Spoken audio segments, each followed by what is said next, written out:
Hey guys, welcome back to Sid Meier's Civilization 6, Germany as Frederick, and we have one more civ to defeat, and that is France.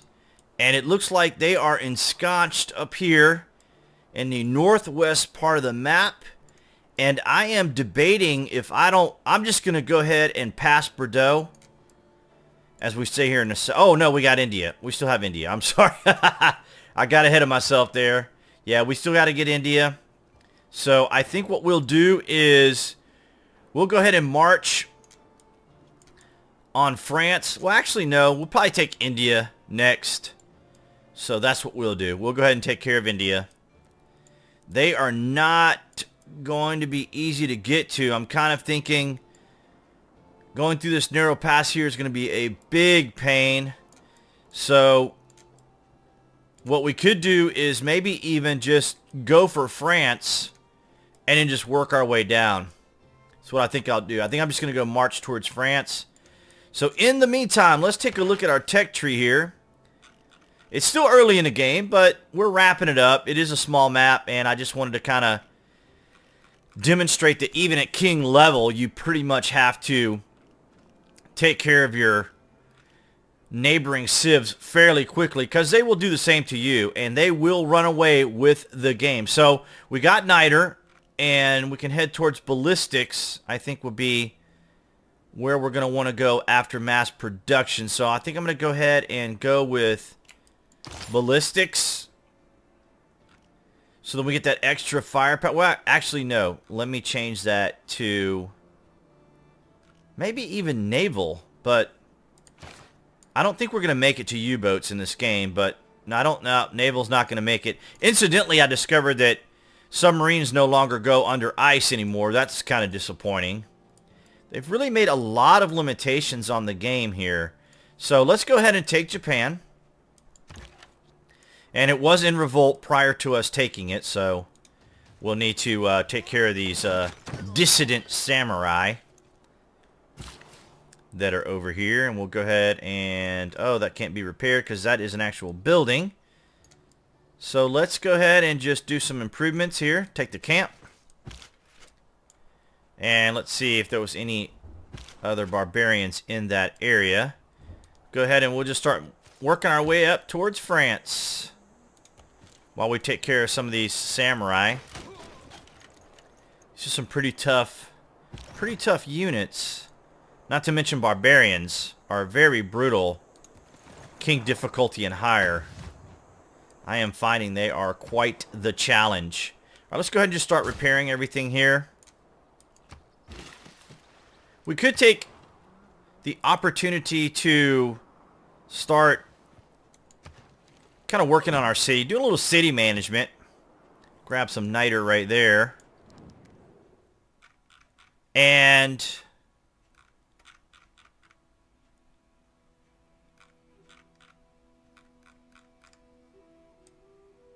wait a minute. Wait a minute here. He's got another city somewhere? Interesting. I did not know. He's got... Apparently has another city. Okay. Well.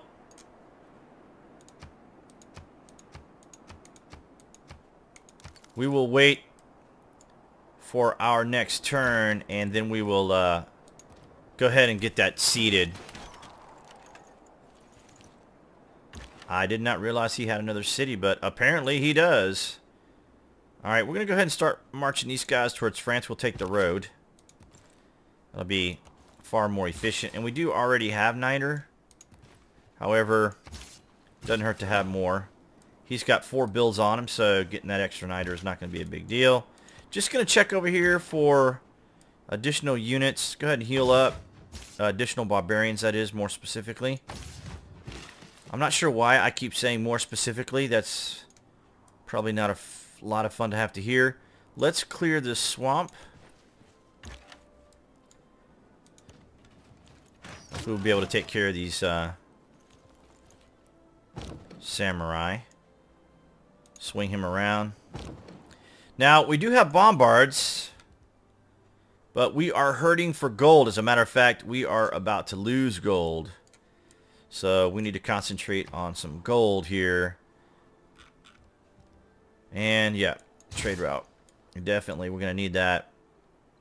All right, go ahead and just get rid of this little scout here for the experience.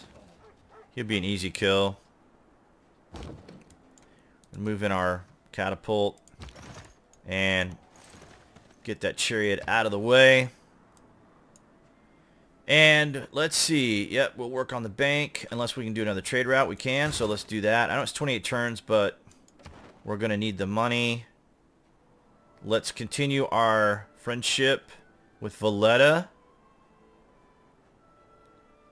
Let's see who we would have to contend with here. Toronto. Yeah, very heavily influenced by France. So when we go for France, we're going to want to just completely bypass Toronto, completely bypass Bordeaux, and just head in directly to France. So we'll just keep who we have.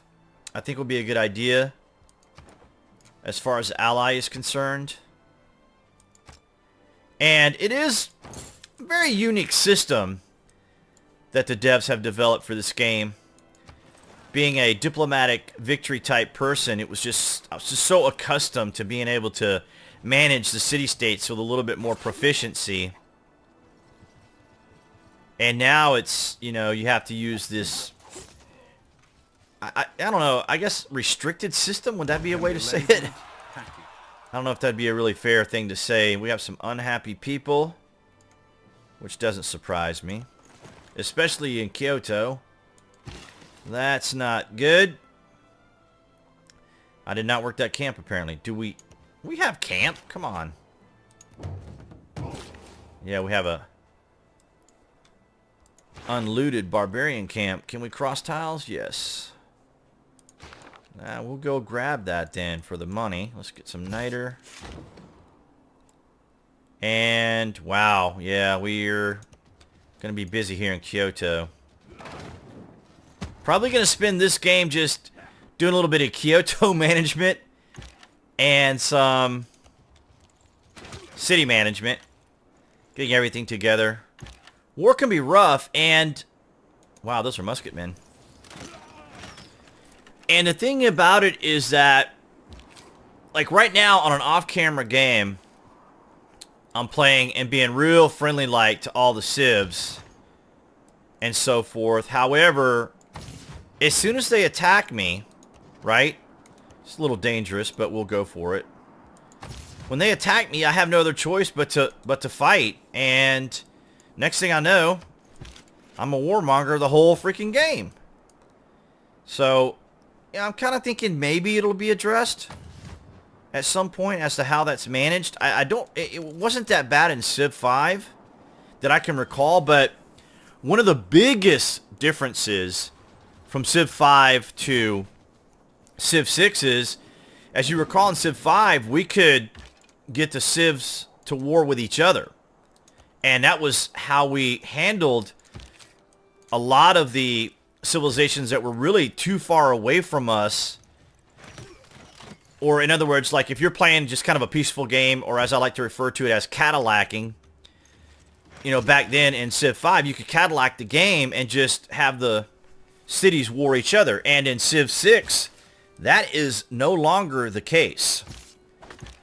And so you have to get your troops and you have to head over to that civ that's about to get that religious victory, about to get that... Hang here, I'm trying to get these straightened out here. Let's go work up here. So in Civ 6, you have to, you know, prepare for war at some point, because the spies in Civ 6 just really aren't as capable of handling, say for example, like a city running away with science in their space program. You know, you're gonna have like one, maybe even two of your spies there that might have the capacity to disable some of the space program tiles, but at the same time, you know, they get ahead of you. We're gonna go ahead and make peace and secede Kyoto, and that will take care of that situation. So he's got another city somewhere. Not particularly concerned or interested as to where it is. But we got his capital, so that's what matters. We're going to go here in the city. We'll heal up faster. And we're finally getting some positive money, so that's great. Bombard. Wow. Well, let's kill who we can kill. In the new DLC and winter update, which you can find in the published section below, I have yet to play the scenarios, but I think the scenarios will be a very helpful tool for individuals who are learning to contend with these warring civs that are a lot more dangerous. Could do an aqueduct. Yeah, let's do that. That are a lot more dangerous than Civ 5. There's no doubt that Civ 6 definitely, these guys definitely dialed this game up. Definitely dialed it up. And it's understandable because, you know, a human player is obviously going to be way superior to an AI. You just can't. It's just so challenging to develop an AI that can counter human intelligence. So they do have to kind of crank it up. And so you have to really ask yourself, do I want to, you know, really play at these higher difficulties if you want to, you know, just kind of have some fun and stuff. It seems kind of rudimentary to say it that way, you know, to be able to enjoy the Civ game, you know, you have to play it on Prince, where everything is equally matched. But, you know, the reality is, I find the games to be a little more fun on Prince because it is balanced. And yeah, if you're a good player, Prince is going to be, you know, will put you to sleep. Yet at the same time, to me, it's still fun. I mean, you want to enjoy the game, have the possibility of being challenged, which you can be challenged on Prince. And right now, as you see, we are playing on King difficulty. And I would say that our success is really because of just being very aggressive. And as you can see, we're paying for it up here. And you can clearly see that, you know, being able to do any deals is going to be incredibly challenging because... Did I just lose that guy? Wow. It's incredibly challenging because, you know, the way things are managed, or the behavior of the game now. I'm trying to see if there's anything that needs to be repaired over here. I don't see anything that needs to be repaired. Let's go ahead and get a mine right here. And what's our defeat? So let's just go. I'm going to back up. Heal up. Could go to a knight, but not really going to do that. Let's build a little bit of money to upgrade our other units, like our swordsman here. If I push him out, he'll be fine. He can take the bombard and probably the musketman. He'll be fine. That'll give him some really good experience. As I say that, and he's, what, at 70 health? Wow, that bombard. Let's see how crazy that would be. Let's get him in the city, and so I can move my musketmen over here. That would be kind of funny. And let's see here, major victory. Let's go ahead and take that. So it's an adjustment. I'm kind of curious because I read the forums and people seem to feel kind of the same way. They're a little perplexed at times as to, you know, making the adjustments. But it's just, you know, it's an adjustment. It's just what we have to deal with. And it's kind of fun to learn, but it is, I have to confess that it is very challenging. I have been very challenged in my off-camera games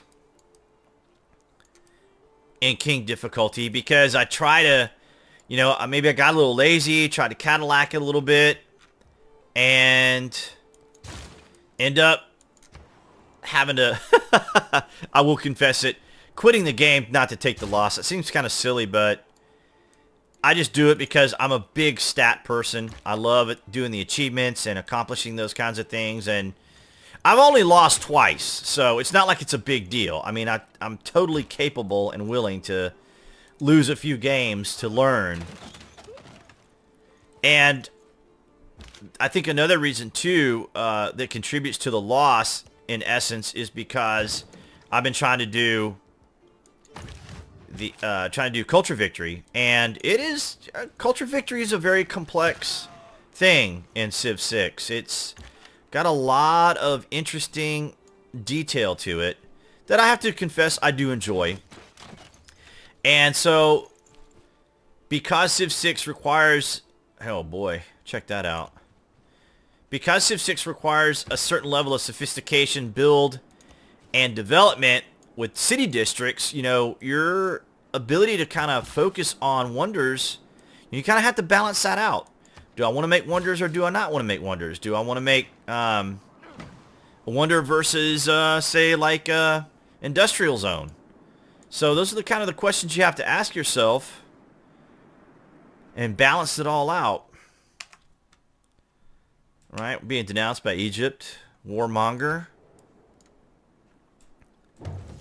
I have found very little difference between warmongering as an actual warmonger in a domination victory versus just sitting back Cadillacing. Who did we lose there?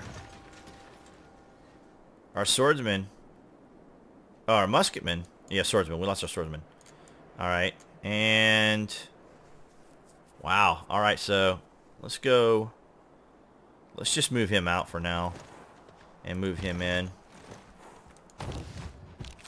But barbarians, yeah, barbarians in this game, brutal. Brutal, brutal. Big difference between prince and king when it comes to barbs. What do we got here? We'll go ahead and knock him out. Alright, so we took care of the rebellious Japanese units. Is that a hill? No.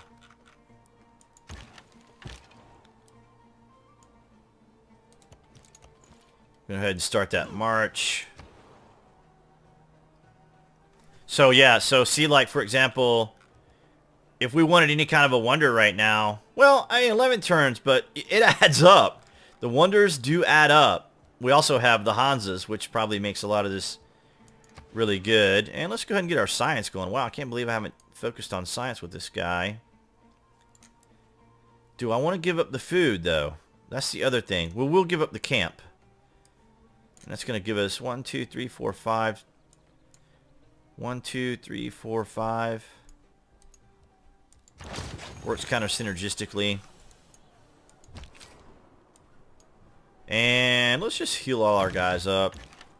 Because, I mean, we're not going to get an upgrade to these units for quite some time. So we're probably going to have to take France with bombards and musketmen.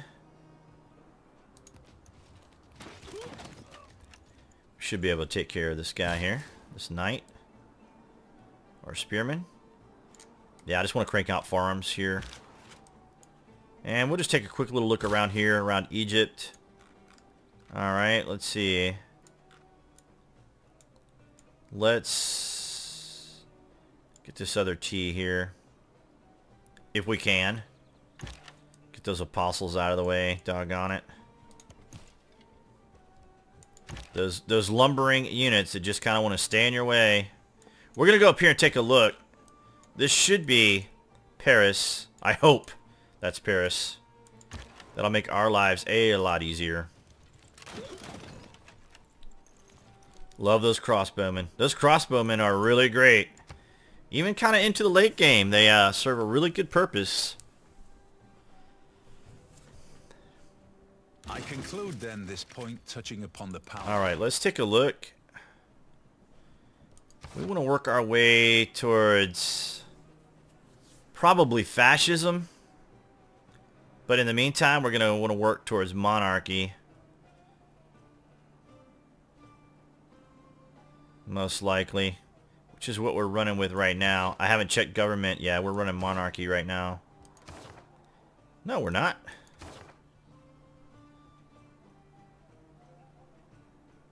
Well, that's kind of odd. Running autocracy, but we'll go with... Wait a minute, let's see here. Yeah, we're going to go with monarchy. Yeah, without a doubt, since We're more warlike. And garrison units will give us the amenities. Always good. And we are in, let's see, defensive buildings, industrial for our units.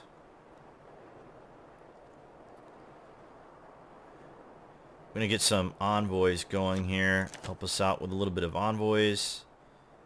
Gold, production, and we'll keep that. And let's go back to government real quick. Let's go back to government real quick. Let's see. Am I going to hit every button but government? Okay, here we go. Yeah, I'm thinking we're going to go with fascism. Well, yeah. So we're going to work our way towards totalitarianism. Let's see here. We need to go here to civics. So we want to work our way towards totalitarianism. All right. Yeah, we're a little ways off from there, but we're getting in that vicinity, in that neighborhood. So we're working the tree. Working the tree.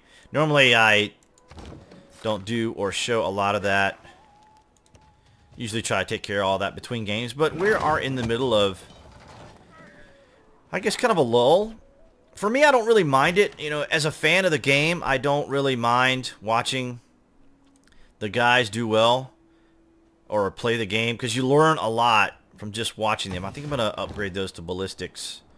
Let's go ahead and just let all these guys heal up, and let our scout up there give us some recon on...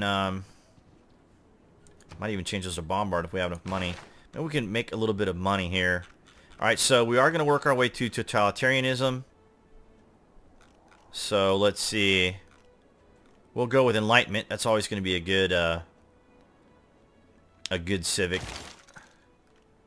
Humanism, of course, not really overly concerned about that right now, but we'll go with enlightenment. Very good one for culture. If you're going for a culture victory, enlightenment is really good. And yeah, I think we're going to try to convert, try to just store up some gold for right now and see if we can't get some of these units converted for our next war, which will be with France. And I am probably going to close this segment out here momentarily, because we're running at 23 minutes. Let's go ahead and make a mine here. I hope everyone had a great holiday. Christmas, Boxing Day, Hanukkah. A little bit of everybody covering there. Okay, guys, so thank you for watching and continuing with the series. I appreciate the likes. You're welcome to share the videos. And I will see you in the next game.